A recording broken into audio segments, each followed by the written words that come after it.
guys! What's up? It's me, Andrea. Ang video natin today ay isang Divisoria haul dahil alam niyo naman na mahilig ako pumunta sa Divisoria dahil madaming mura doon, marami ka na mabibili, mura pa. Hindi lang to haul video, giveaway video din to. So abangan niyo sa dulo para makita niyo kung ano yung giveaway ko at yung mechanics para sa giveaway natin. Simulan na natin sa mga damit. Medyo madami akong nabiling damit kasi sinulat ko na, minsan lang mapadpad sa Divisoria. Go lang kung go.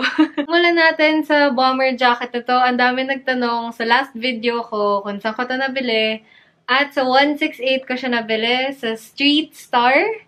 Stall number 3T13 ata. Nabili ko siya for 420 pesos. Fake pocket. Yun lang yung nainis ako kasi yung pocket niya fake. Pag may jacket ako, gusto ko sinusuot yung kamay ko sa mga pocket. Tapos wala tong pocket. So, yun lang. Pero, gustong-gusto ko to. Itong t-shirt naman na to, sa Street Star ko din nabili. Ang cute niya. Oh, may eyes. Kung kilala niyo ako in person, alam niyo na mahilig ako sa mga bagay na may mata. Hindi ko sure kung bakit. Pero nakikyutan ako. Ayan, may mata to. And itong pillow ko, may mata din siya. Yung case ko, may mata din siya.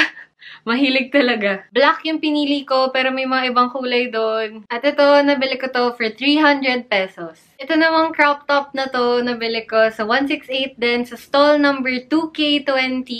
Ang ganda niya, di ba? Mukha siyang yung mga nakikita niyo sa Forever 21 or sa H&M. Pero ito, 100 pesos lang siya. Tapos, ganun din halos yung mga itsura. So, ayos to. Sobrang love it. Bumili din ako ng beige na sweatpants sa 168 din. Matagal ko na kasing gustong gawin yung Kanye West inspired na parang beige na pantaas tas beige na pambaba. Eh, meron akong beige na pantaas. So, ito, perfect to para sa ganong style. Nabili ko to sa stall number 2E23. At nabili ko siya for 250 pesos. Bumili din ako ng dalawang leggings. 2 for 150 tong leggings na to. Sa labas siya ng 168. Yung entrance na hindi malapit sa Lucky Chinatown ata. Tapos doon sa labas, ang daming leggings, may gray, basta may iba't ibang kulay doon. Siyempre, black yung pinili ko kasi yun yung madaling bagayan ng lahat. Makapal na rin siya. Tapos 2 for 150 lang. Grabe talaga. I love you, DV. Iba ka. Bumili rin ako nitong parang off-shoulder na may strap. Dito, ayan, ang ganda niya, diba? 180 pesos ko lang to nabili. Nabili ko to sa labas ng entrance ng 999 sa may Roman Street. Malapit siya sa bilihan ng mga blanket doon, tsaka mga towel. Meron doon eh. Katabi niya yung stall na puro ganito, tapos sobrang mura nilang lahat. Tinanong ko din to sa 168.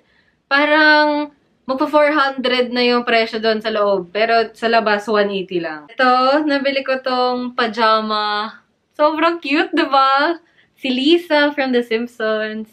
Nabili ko siya for 90 pesos. 90 pesos lang. Sa 999 Mall, New Wing, stall number 2L01. So, yun ang mga damit na napamili ko. Now, let's move on to stationery. Kung napanood niyo na yung filming room tour ko, napanood niyo doon siguro na mahilig ako mag-journal, kaya bumili ako ng mga stationery para sa journal ko. Itong tatlong babanggitin ko, nabili ko sila sa isang lugar lang. 168, stall number 1G, 35 to 37, and 38. Basta malaki siya, mahaba. Malaki yung sakop ng stall na yun, kaya makikita nyo. Ito una ko nabili doon, mga post-it notes. Naghahanap nga ako ng dog na design, pero wala eh.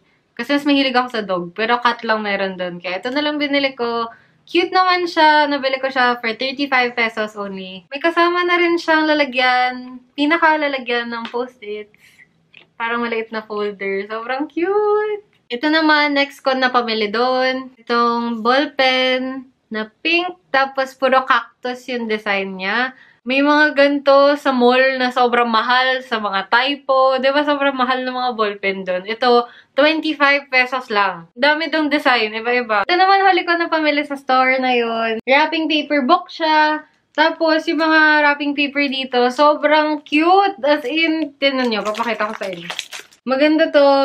Pag mahilig kayo mag-decorate ng journal pages kagaya ko, pwede nyo siyang gawing background or pwede nyo gupit-gupitin. Meron siyang mga tag, may nakalagay happy birthday to Happy birthday to Ano yun? Inahalagay, happy birthday to you! Congratulations! Merry Christmas! Gift for you! Mga ganon. Ito, nabili ko to for 150 pesos. Ito na yung last item sa stationery category natin. Nabili ko tong 10 glitter washi tapes for 100 pesos. Bale, 10 pesos lumalabas isang roll. Grabe, diba? Sobrang mura nun. Nabili ko to sa 999 Mall New Wing, stall number 2B11. Yun lang mga nabili kong stationery items. So now, let's move on to random items. Simulan natin sa pouch na to. Nabili ko to sa 999 Mall New Wing, stall number 2L29. Gustong-gusto ko to kasi madami kang mapapalagyan sa loob. May pockets, tapos meron kang parang nagaganto pa. Ayan, meron din pockets dito. Tapos meron malaking compartment dito. Gagamitin ko siguro to pag nagsisleepover ako or for traveling. Nabili ko to for 100 pesos. Ito naman, nabili ko sa 999 din. Sure akong kilala nyo siya. Kung hindi nyo siya kilala, feeling ko sobrang bata nyo pa.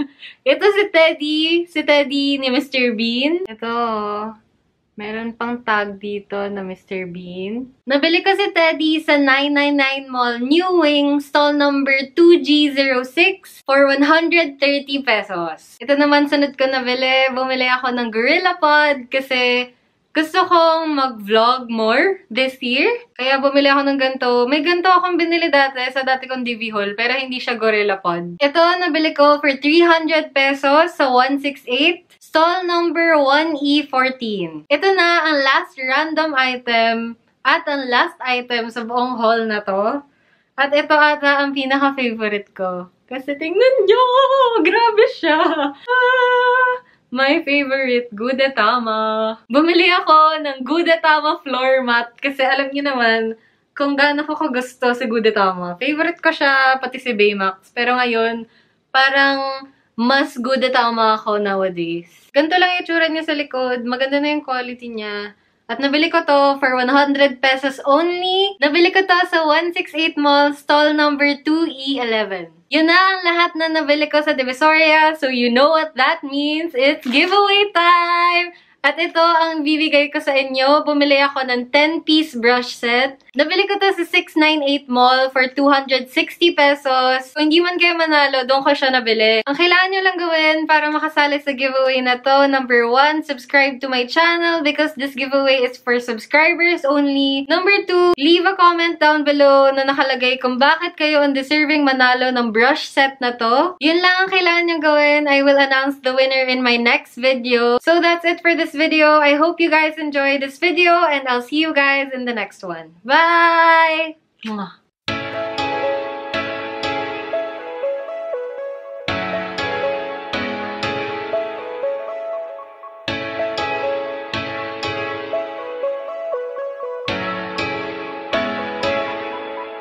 Hold up.